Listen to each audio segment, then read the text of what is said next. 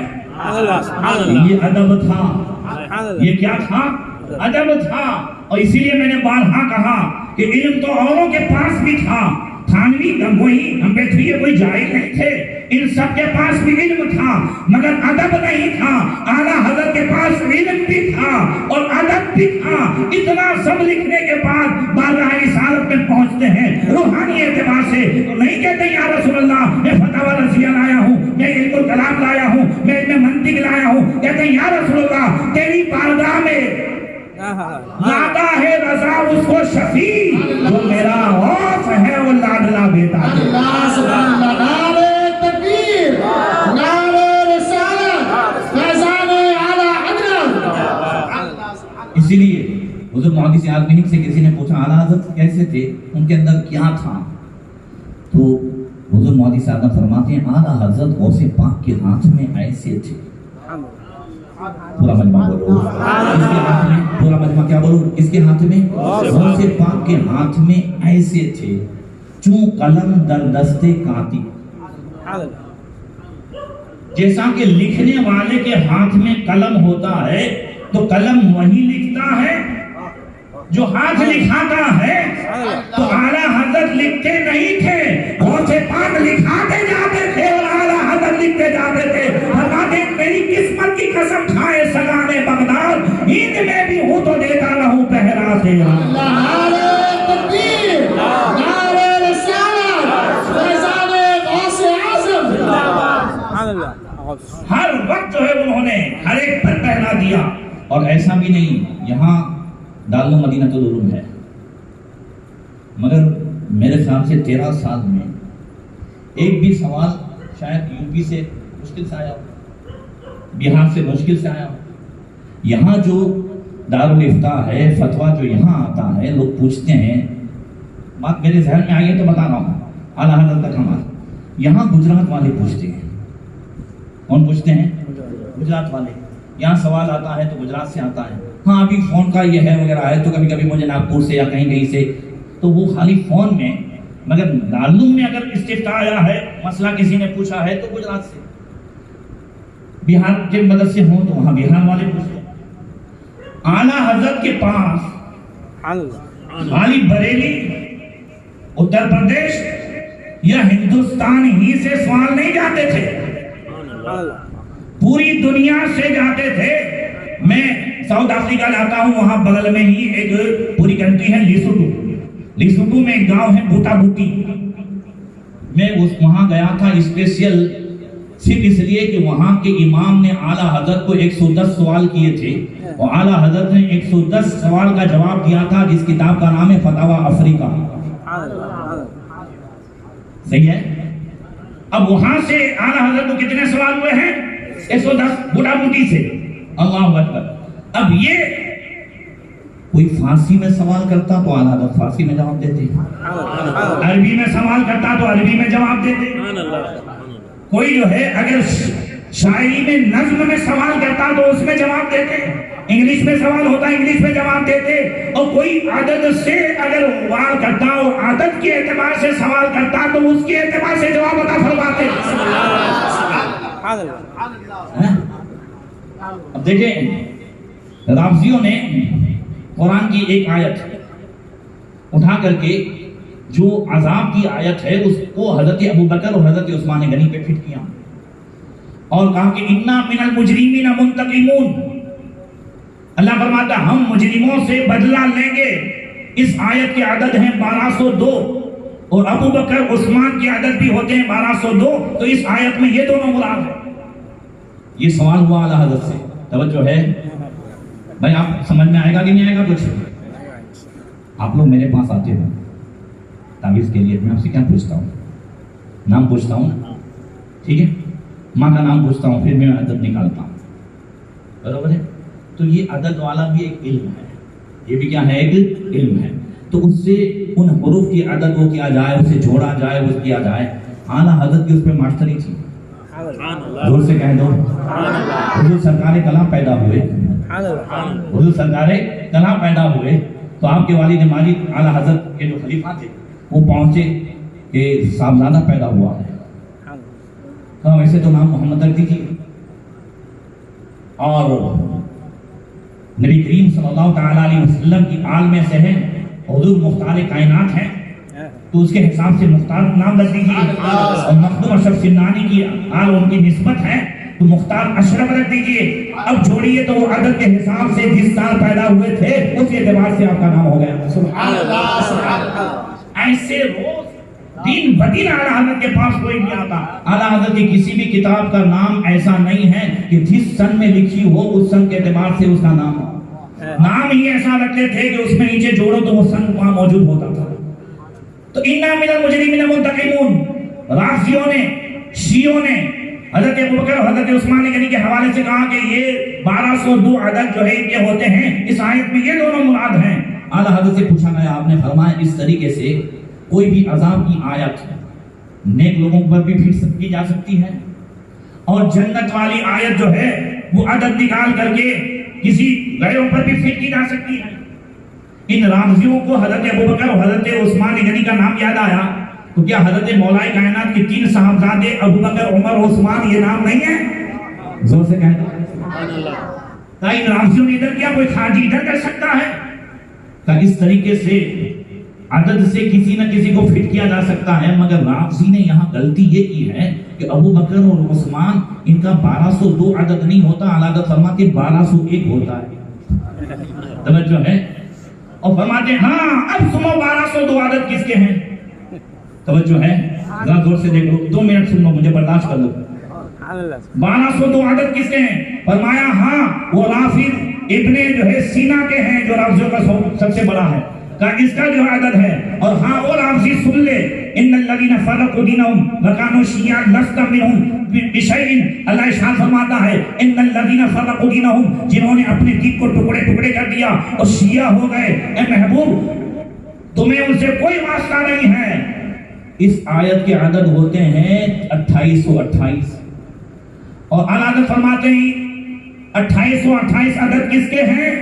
تو فرماتے ہیں رافضہ اثنا عشریہ شیطانیہ اسماعیلیہ کے 2828 عدد ہوتے ہیں۔ اللہ فرماتا ہے لہم اللعنت ولہم سوء الدار، ان کے لیے لعنت ہے، ان کے لیے برا گھر ہے جہنم کا۔ اس کے عدد ہوتے ہیں 644، اور یہی عدد ہوتے ہیں شیطان و طاق توسی ہولی کے، جو ہے رافضیوں کے بڑے بڑے تھے۔ اب فرماتے ہیں یہ تو تمہارے عدد ہوئے، اب حضرت ابوبکر کے عدد سنو، عمر کے عدد سنو۔ اللہ نے ان کے بارے میں قرآن میں کیا فرمایا ہے، پوری ایک آیت سنا دیتا ہوں، والذین آمنوا باللہ ورسولہ اولئک هم الصدیقون والشہداء عند ربہم لہم اجرہم ونورہم۔ ترجمہ پہلے سنو، والذین آمنوا باللہ ورسولہ، اللہ پر ایمان لائے وہ لوگ، اللہ کے رسول پر ایمان لائے وہی صدیق ہیں، اللہ فرماتا وہی شہید ہیں، لہم اجرہم عند ربہم ونورہم، ان کے رب کے پاس ان کا ثواب ہے، ان کے لیے نور ہے۔ اس آیت کے عدد ہوتے ہیں 3014۔ کتنے عدد ہوتے ہیں؟ زور سے بولو، کہتے ہیں یہ 3014 یہی عدد ہے، پورا مجمع زور سے بولے گا سبحان اللہ، یہی عدد ہے ابو بکر کے، فاروق کے، ذو النورین کے، علی کے، طلحہ کے، زبیر کے، سعد کے، سعید کے، اور ابو عبیدہ کے، اور عبد الرحمن بن عوف کے، یہ 10 مبشرہ بھی ہو گئے اور اس آیت کے حقدار بھی ہو گئے۔ نعرہ تکبیر، نعرہ رسالت، فیضان صحابہ کرام۔ یہ اعلیٰ حضرت کا وہ فیضان تھا، اور میں نے ابھی غالباً اس تقریب میں کہا تھا، بات یہی چلی تھی کہ رنگ اور نشانی جو اعلیٰ حضرت نے ہمیں پالش کر کے رنگ دیا ہے، مگر یاد رکھیں ہر آدمی نشانی سے پہچانا جاتا ہے، وردی سے پہچانا جاتا ہے، اور وردی آپ حضرات کو سمجھانے کی مجھے ضرورت نہیں ہے، آپ میں جو لوگ وردی میں رہتے ہیں وہ وردی کے بغیر رہتے ہیں، دونوں میں ان کے اسٹیٹس میں فرق ہے کہ نہیں ہے؟ دونوں میں ان کی حالت میں فرق ہے کہ نہیں ہے؟ آدمی چالو نوکری پر بھی ہو اور وردی میں نہ ہو، پہچان کے ساتھ نہ ہو، تو پھر اس کی وہ ویلیو نہیں ہے، اور اگر وردی میں ہے تو اس کی عظمت الگ ہے۔ کیا کبھی سکھوں نے اپنی پہچان اتاری؟ دنیا میں سکھ جہاں بھی جائے پگڑی کے ساتھ پہچانا جائے۔ ہماری پہچان کوئی یہ سب نہیں ہے، قرآن میں نہیں کہا، توریت و انجیل میں ہماری پہچان یہ نہیں بتائی کہ جو ہے سنی مسلمان بریلوی مسلمان نیاز کھانے والے ہوں گے، عرس کرنے والے ہوں گے، اور میلاد میں ڈی جے باجے بجانے والے ہوں گے۔ قرآن میں، توریت میں، انجیل میں ہماری پہچان، ہماری علامت، ہماری نشانی، ہمارے رنگ کو بیان کیا کہ سیماہم فی وجوہہم من اثر السجود ذالک مثلہم فی التوراۃ ومثلہم فی الانجیل۔ ہاں ہاں، محمد رسول اللہ کے ماننے والے، ان کے ساتھ والے وہ ہوں گے کہ ان کے چہرے سجدوں سے روشن ہوں گے۔ یہی پہچان توریت میں بھی ہے، یہی پہچان انجیل میں بھی ہے، اور یہی پہچان صحابہ کی زندگی میں بھی ہے، تابعین کی زندگی میں بھی ہے، غوث و خواجہ رضا میں بھی ہے، ہر ایک میں یہی پہچان ہے۔ یہ جہاں گئے اسی پہچان کے ساتھ گئے۔ آخری حج کے لیے امام احمد رضا گئے اور بریلی سے ممبئی جانا تھا تو آپ نے پورا ڈبہ سیکنڈ کلاس کا بک کروایا، 163 روپے اس زمانے کے دیے۔ استاد زمن نے پوچھا بھائی جان ممبئی تک جانے میں اتنا روپیہ، تھوڑا 25 روپیہ زیادہ کرو تو حج کا ٹکٹ ہو جاتا ہے، یہ اس زمانے میں آپ اتنا روپیہ دے رہے ہیں۔ امام احمد رضا نے فرمایا ڈبہ اس لیے بک کروایا ہے تاکہ آرام سے نماز پڑھ سکوں۔ توجہ ہے، تاکہ آرام سے نماز پڑھ سکوں۔ یہ ہر ایک جو ہے پہچان کے ساتھ ہی پہچانا جاتا ہے، اور آج ہم نے نمازیں چھوڑ دی۔ میں نے اس دن بتایا تھا، آپ کو بھی بتا دوں، ابھی کرناٹک کے ہائی کورٹ کے جج نے یہ دلیل کی کہ مسلمانوں کے لیے برقع کیسے ضروری ہو گیا؟ مسلمانوں کے لیے تو نماز پڑھنا بھی ضروری نہیں ہے۔ کیا کہا مسلمانوں کے لیے نماز پڑھنا بھی، جمعہ ضروری ہے ان کے لیے۔ یہ ذہن اسے کہاں سے ملا؟ اس لیے کہ اس نے ہم کو خالی جمعہ میں دیکھا، تب کہتا ہے کہ جمعہ ضروری ہے، نماز تو ضروری ہے نہیں ان کے لیے، تو برقع کہاں سے ضروری ہوا؟ کاش اگر ہم اپنی پہچان کے ساتھ ہوتے، اور جمعہ کی طرح جو ہے اگر ہم بھی ہر وقت نظر آتے، تو قسم خدا کی اللہ تعالی ہمیں ہمارا کھویا ہوا وقار عطا فرماتا۔ آج بھی وقت ہے کہ اپنی مسجدوں کو آباد کریں، اپنے گھروں میں ماحول بنائیں۔ ماؤں بہنوں سے بھی کہوں گا کہ اگر چاہتے ہو کہ سارا کام بن جائے، سارا کام بن جائے، تو اپنے بچوں کو نمازی بنائیں، انشاءاللہ سارا کام بن جائے گا۔